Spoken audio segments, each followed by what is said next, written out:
Saya paling tak suka orang Cina. Yang ingat yang bagus. Pijak orang Melayu. Orang Melayu tak hormat orang Cina punya. Kita terpaksa kerja kuat, nak hidup, nak belajar tinggi. Tak ada duit, macam mana nak berjaya?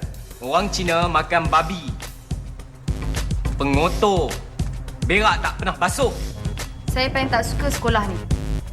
Sebab sekolah ni bodoh. Semua orang dalam sekolah ni bodoh. Tak kira lah, Melayu ke, Cina ke, India ke, semuanya bodoh. Melayu bodoh. Pelajar tak pandai pun boleh masuk U. Melayu suka komplain. Selalu cari salah orang lain. Salah sendiri tak nampak. Oi, Cina. Lu jaga sikit lu punya mulut ah. Lu tahu tak? Lu menumpang je kat negara ni tau. Siapa yang suka cari gaduh? Orang Melayu tak ada otak. Orang Cina masuk neraka. Saya benci diri saya sendiri sebab saya bagi orang lain bully saya. Sebab saya tak ramai, saya tak kuat.